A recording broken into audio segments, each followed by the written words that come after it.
తాకట్లో ఉన్న మీ బంగారాన్ని విడిపించి ఆ రోజు ఆన్లైన్ రేటుకి కొంటాం. Sharma gold company. నమస్కారం, వెల్కమ్ టు సుమన్ టీవీ. నేను గీతాంజలి. ప్రస్తుతం మనతో పాటు హిందూ ధర్మక్షేత్రం వ్యవస్థాపకులు, ఋగ్వేద అధ్యాపకులు శ్రీ సంతోష్ ఘనపాటి గురువు గారు మనతో పాటు ఉన్నారండి. వారితో మాట్లాడి కార్తీక మాసానికి సంబంధించి ఎన్నో సందేహాలు ఉంటాయి. సోమవారాలు కావచ్చు, అలాగే దీపం విషయం, దానం విషయం, వీటన్నిటిలో మనకు ఉండేటువంటి సందేహాలను నివృత్తి చేసుకుందాం. గురుగారు నమస్కారం అండి. నమస్కారం అమ్మా. గురుగారు, కార్తీక మాసం ప్రతిరోజు విశేషమే, ప్రతిరోజు పండగే. ఇందులో భాగంగా ఎక్కువగా విశేషంగా ఆరాధించేది సోమవారాలు.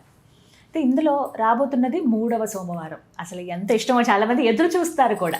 మిగిలిన అన్ని వారాల కన్నా 3వ సోమవారం అంటే ఎందుకో చాలా విశేషం. మేము చిన్నప్పటి నుంచి వినేదాన్ని బట్టి కూడా.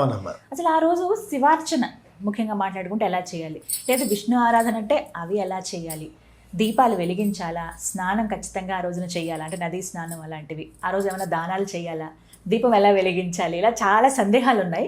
ముఖ్యంగా ఆ ఒక్కరోజు ఉపవాసం ఖచ్చితంగా ఉండాలా, ఉపవాసం ఉంటే అసలు ఆహారంగా ఏం తీసుకోవాలి, సాయంత్రం పూట ఉదయం అంతా ఉండాలా లేకుంటే సాయంత్రం ఉండాలి, ఇలా ఎన్నో సందేహాలు నివృత్తి చేయండి. మీరు అన్నట్లుగా కార్తీక సోమవారం అనేటటువంటిది జనుల్లో బాగా విశేషమైనటువంటి ప్రాచుర్యంలో ఉన్నది. శివభక్తులు విశేషంగా కార్తీక సోమవారం వ్రతం ఆచరిస్తారండి. కార్తీక మహాత్మ్యంలో 2వ అధ్యాయంలో మీరు చూసుకుంటే, యః కార్తీకే మాసి నృప సోమవారం వ్రతం చరేత్ సోమశేఖర తుష్ట్యర్థం సయాతి శివమందిరం అంటారు ఆయన. సోమశేఖరుడు అంటే శివుడు.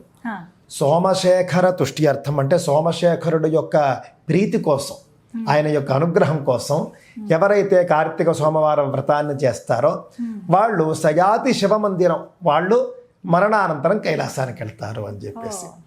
మీరు అన్నట్లుగా 3వ కార్తీక సోమవారం ఎందుకు విశేషము అంటే, సాధారణంగా 3వ కార్తీక సోమవారం ఒక్కొక్కసారి పౌర్ణమికి దగ్గరగా వస్తుంది అనుకుంటాను నాకు తెలిసి. పౌర్ణమి ముందు రోజో, పౌర్ణమి నాడో, పౌర్ణమి తర్వాత రోజు. అందువల్ల పౌర్ణమికి దగ్గరగా ఉన్నటువంటి వారాలకు విశిష్టత ఎక్కువ. మీకు శ్రావణ శుక్రవారం కూడా అంతే. 2వ శుక్రవారాన్ని ఎక్కువ విశేషం అంటారు. అవాళే మనం అంతా కూడా వ్రతం చేస్తాం. ఎందుకు అనంటే పౌర్ణమికి ముందు ఉన్నటువంటి శుక్రవారం చేయమని కల్పనలో ఉంది. అది సాధారణంగా 2వ వారం ఉంటుంది. మొన్నసారి 3వ వారం వచ్చింది. 5 వారాలు వేసుకున్నాం. 5 వారాలు రావడం వల్ల 2వ వారమే కదండి అని అందరూ అన్నారు. కాదు, అక్కడ 2వ వారం లెక్క కాదు, పౌర్ణమికి ముందు వచ్చే శుక్రవారం లెక్క అని మేమంతా కలిసి శాస్త్రంలో ఉన్నదాన్ని ఈసారి 3వ వారం పౌర్ణమి ముందు రోజు వచ్చింది. అందువల్ల అవాళే వరలక్ష్మి వ్రతం అని చెప్పాం.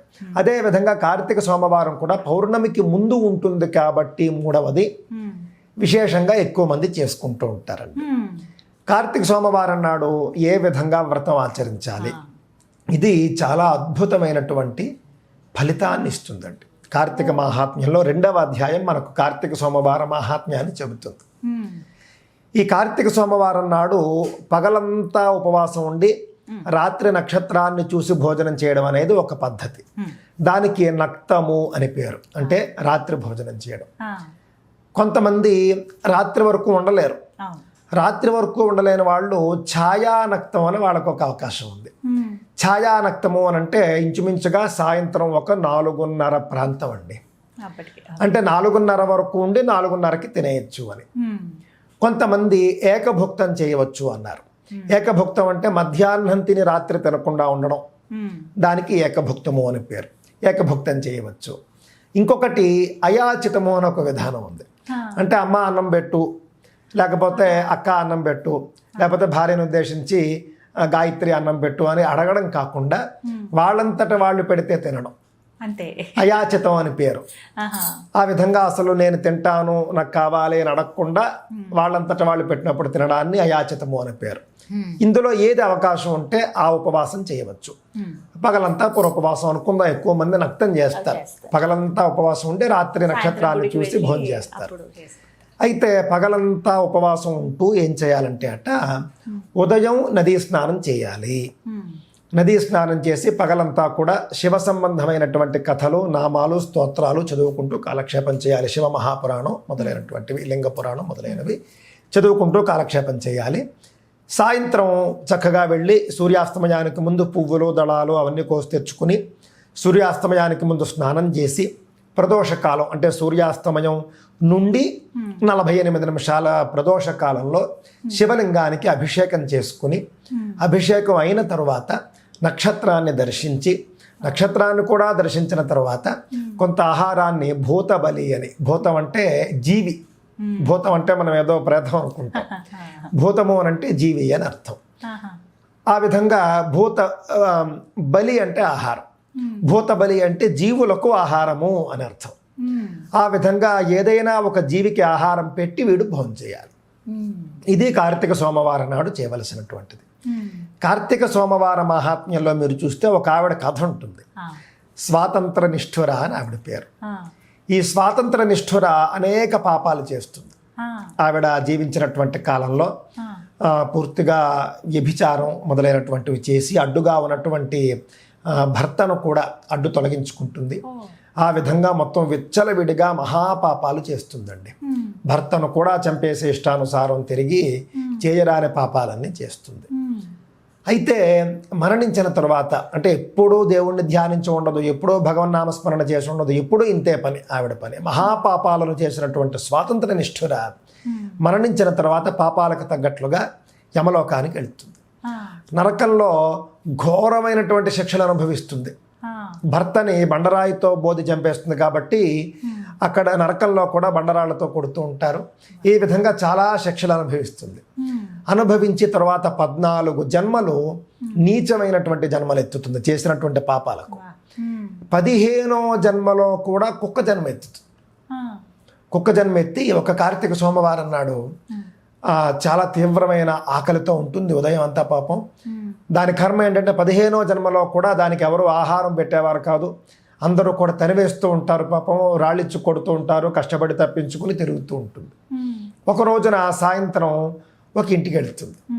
ఆ ఇంట్లో ఇంటి యజమాని విప్రుడు, ఆయన వేద విద్వాంసుడు, కార్తీక సోమవారం వ్రతం చేస్తాడు. ఆయన వ్రతం చేసి నక్షత్ర దర్శనం చేసి భూతబలి చేద్దామని బయటకు వస్తాడు. వచ్చి భూతబలి కోసమని కొంత ఆహారం బయటపడతాడు. భూతం అంటే మరి జీవే కదా, కుక్క. ఈ కుక్క ఆ భూతబలి తింటుంది. పగలంతా కూడా ఎవ్వరూ ఆహారం పెట్టకపోవడం వల్ల పూర్తి కటిక ఉపవాసంతో ఉంటుంది కుక్క. ఉండి సూర్యాస్తమయం తర్వాత ఆయన నక్షత్ర దర్శనం చేసుకుంటూ ఉండగా ఆయన పెట్టిన భూతబలి తింటుంది. అంటే కార్తీక సోమవారం అంతా ఉపవాసం చేసినటువంటి ఫలితం వచ్చింది. నక్షత్ర దర్శనం తర్వాత ఆహారం తిన్నటువంటి ఫలితం ఆ కుక్కకు వచ్చింది. దానివల్ల వెంటనే దానికి పూర్వజన్మ స్మృతి కలుగుతుంది. పూర్వజన్మ స్మృతి కలిగి ఓ విప్ర, ఓ విద్వాంసుడా అని చెప్పేసి మానవ భాషలో పిలుస్తుంది. ఆయన ఆశ్చర్యపోతాడు, ఎవరు ఇంతసేపు బయట ఎవరు లేరే అని చెప్పేసి. ఒక్క నిమిషం ఆలోచిస్తే కుక్కే మాట్లాడుతుంది. ఓహో కుక్కేనా అని చెప్పేసి ఆశ్చర్యపడతాడు. ఆయనకి ఆశ్చర్యమే. బయటకు వస్తాడు, ఏమిటి నీ కథ అంటాడు. ఇది అని చెబుతుంది. నాకేమైందో తెలియదు, నువ్వు పెట్టిన ఆహారం తిన్న వెంటనే నాకు పూర్వజన్మ స్మృతి వచ్చింది అని అంటే అప్పుడు ఆయన దివ్య దృష్టితో చూస్తాడు. మహాత్ముడు ఆయన, సామాన్యుడేం కాదు. దివ్య దృష్టితో చూస్తే మొత్తం ఆవిడ స్వాతంత్ర నిష్ఠురగా ఉన్నప్పుడు చేసిన పాపాలు, జన్మలు, నరకాలు మొత్తం చూసి, నువ్వు ఇన్ని పాపాలు ఇవన్నీ చేసావు, అందుకే కుక్క జన్మలో ఉన్నావు. నేడు పగలంతా నువ్వు ఉపవాసం ఉన్నావు. సాయంత్రం సూర్యాస్తమయ కాలం తరువాత ఇక్కడికి వచ్చి నువ్వు నక్షత్ర దర్శనం చేసి ఈ యొక్క ఆహారాన్ని తిన్నావు. ఆ యొక్క ఫలితం చేత నీకు పూర్వజన్మ స్మృతి కలిగింది అని చెప్పేసి ఆయన చెబుతాడు. నాకు పూర్వజన్మ స్మృతి అయితే వచ్చింది, దయచేసి ఈ జన్మ నుండి కూడా నన్ను ఉద్ధరించండి అని చెప్పేసి వేడుకుంటుంది.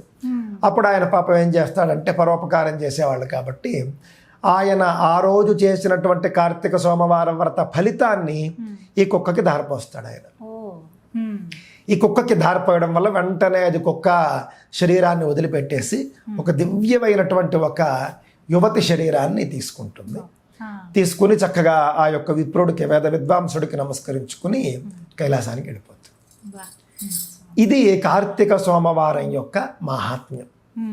ఆవిడ చేసినటువంటి పాపాలకు తగిన శిక్షలన్నీ అనుభవించింది. అనుభవించిన తరువాత కార్తీక సోమవారం వ్రత మహిమ చేత కుక్క జన్మ నుండి కైలాసానికి వెళ్ళింది. ఇది కార్తీక సోమవార వ్రతం వల్ల మనకు కలిగేటటువంటి ఫలం. శక్తి ఉన్నవాళ్ళు కార్తీక మాసంలో అన్ని సోమవారాలు చేయాలి అని చెప్పేసి మనకు పురాణాలు చెబుతూ ఉన్నాయి. కార్తీక సోమవారం నాడు మరొక విశేషం ఉందండి. పూర్వ సువాసినులు అని ఉంటారు. ఈ పూర్వ సువాసినులట కార్తీక సోమవారం నాడు మహావిష్ణువుని పూజించాలి. ఆహా. పూజిస్తే కనుక విశేషమైనటువంటి ఫలితం వస్తుంది.